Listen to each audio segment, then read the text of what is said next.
Hey everybody, Scout Crafty here again, TGIF. Thank God it's Friday. Made it through another week. Hope everybody's doing okay. Anybody in Florida? Hope my Florida viewers are doing okay. Had a big storm roll through there. I'm actually filming this on Wednesday, so I don't know the outcome, but it was a bad storm going in.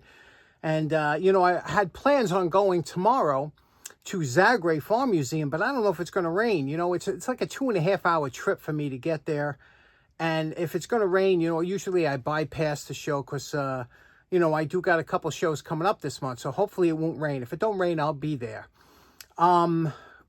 Today we got a couple things to finish up. We have the Ken, my buddy from Zagray, brought me down some clippers, some Lakeside beautiful Hedge clippers. And he said, can you make some new handles? And I got to tell you, it was a little bit out of my comfort zone, because, you know, it was just an odd thing. And you'll see what I'm talking about. We did it. We got the handles on. I'm going to show you. We're going to test them out. We also have a pair of SnapCuts to clean up. We got that going on. And got some good news about the poor man's flea market. So let's get right to the Hedge trimmers first. So my buddy Ken from Zagray asked me, he says, John, you think you could turn some handles for these clippers? And I said, of course, but I never seen this type here. This has this weird set. And to do it, you have to kind of enlarge it. So we, as you saw in last episode, we turned down the handles to the proper shape. And then we tried to enlarge those holes. I'll show you how I did that. Okay, now in order to get this shape in the reproduction handles, what I did was first I drilled that center hole. Using, I worked my way up until I eventually got to a 1/2 inch bit. You could see this one here. And then what I did was to get these little side slots is I took another bit and I drilled it in at an angle like this until it met up with that first hole, that 1/2 inch hole. So I drilled it in like this.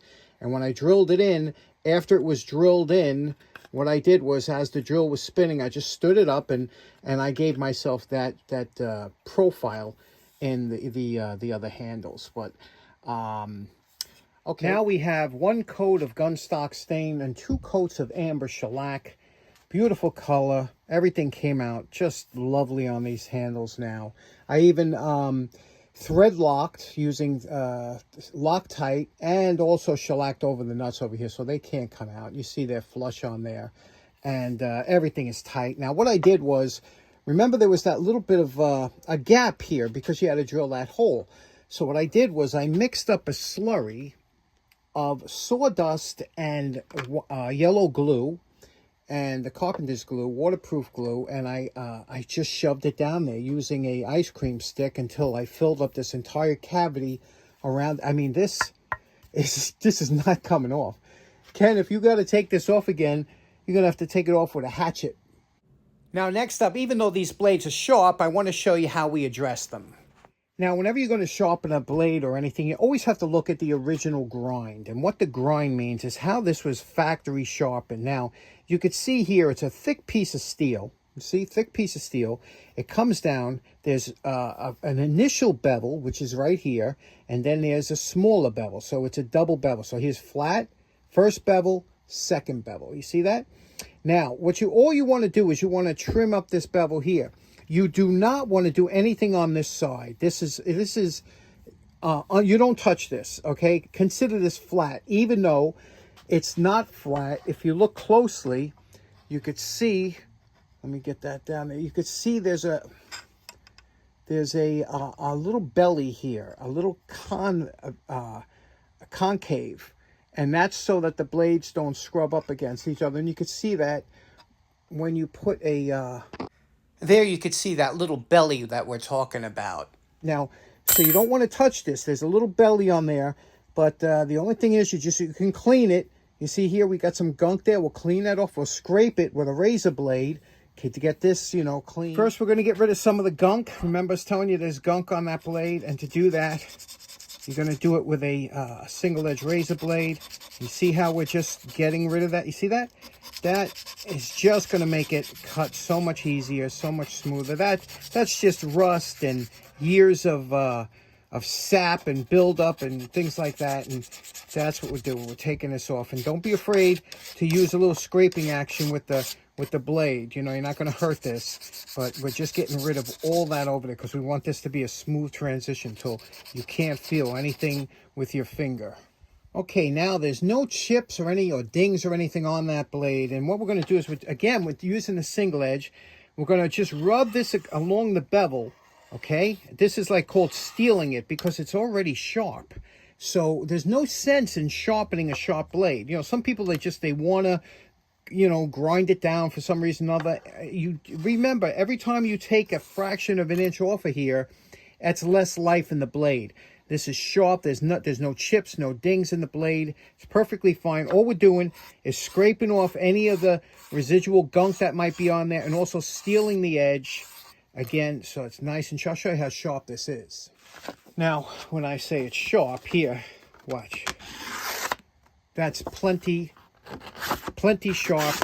That all you have to need, that's all you're going to need to cut hedges. You know, you don't have to, and if you make this into a razor edge and super fine, it's just going to get dulled out because it's going to fold over and bend. You want this to be a thick edge but sharp. That's plenty fine. Now we're going to put it back together, and we're going to oil up the blade. Now I put some lithium grease between the two halves. Now when tightening up the handles here, you have to adjust this nut so that it's easy enough that you don't have it's too hard, because you can adjust this, micro adjust it. So you want it easy enough that you're not fighting it back and forth, but it has to close tightly. Now we're going to oil up the blades and give it a test run. Oil up the blades. We're going to use a little 50-50 here. Okay, and that acts as a cleaner. And also just wipe it down with a little steel wool. I'm using Quado steel wool here. And then what we'll do is we'll wipe this off, and then we'll put mineral oil on it, and that'll be good. You see how we're just wiping this down, we're getting this all off, and you'll see this will make it operate so much smoother when you use the clippers. But again, steel wool, 50-50. It's a great cleaner. Listen to it now. Tight. Let's try it out.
Now, if you want your hedge trimmers to last for a long time, when you finish, just give them a quick spray down of any kind of oil. You can use anything, really, I'm telling you, you know, and just give it a wipe down and clean off the sap and other things that came out of, you know, what you were cutting, and then just wipe it down. And at the end of the year, when winter's coming, just put a coat of mineral oil on it. But this is how you get that nice finish that'll last forever, and these things are good for another 100 years. Okay, next up, as you know, if you're a follower of the show, I love blow mold, anything blow mold. And blow mold is a process where they heat up plastic and they mold it into shapes. They can make anything from kayaks and boats to small things like Christmas decorations and whatnot. And you've all seen them before on people's lawns, and they become wildly popular and quite collectible.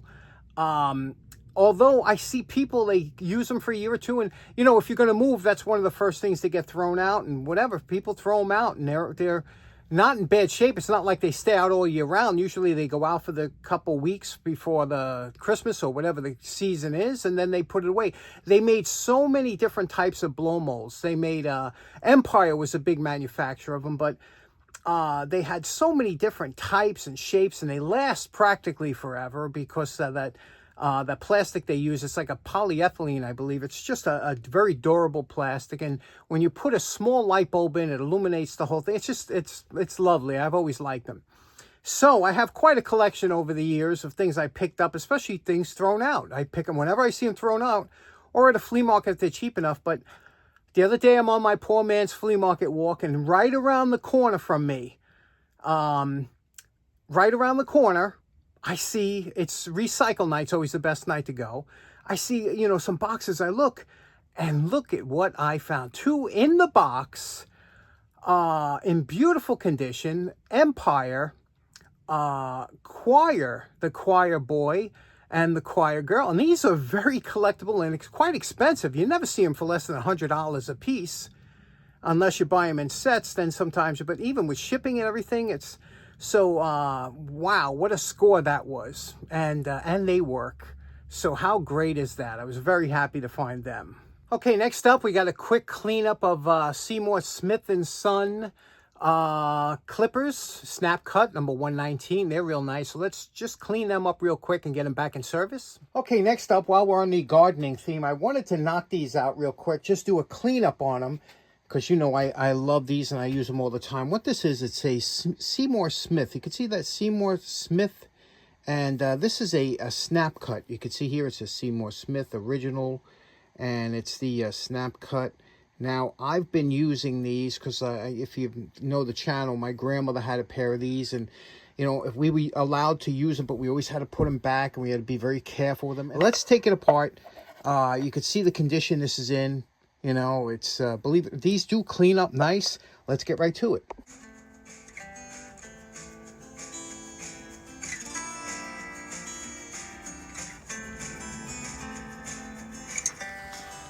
Now, you know my favorite part. Remember what these snap cuts look like before we started. And we're calling this project done. Just a cleanup, just to get this back in service. You could see here, Seymour Smith original number 119 snap cut.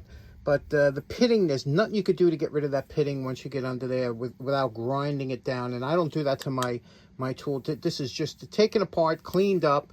Now, again, when you got to be real careful trying to sharpen these blades, this one here, it just has to be sharp. You don't want this razor sharp because then it just dulls quicker. Let me show you how this works. It's all oiled up.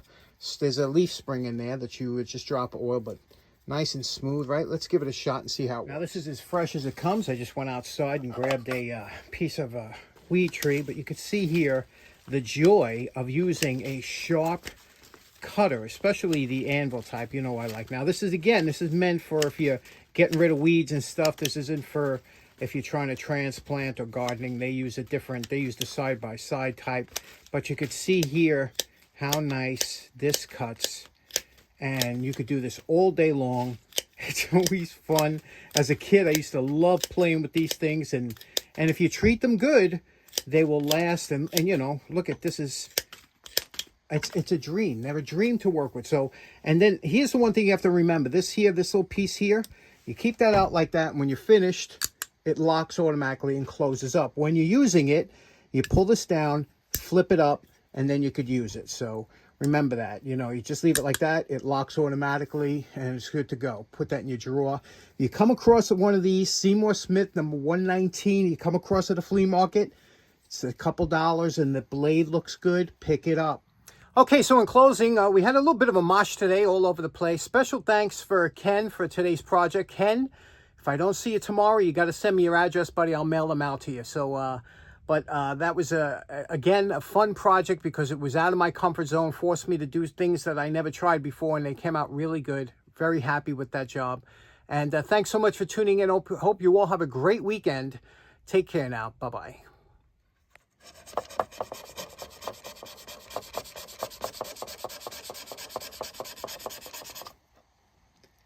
That's patina.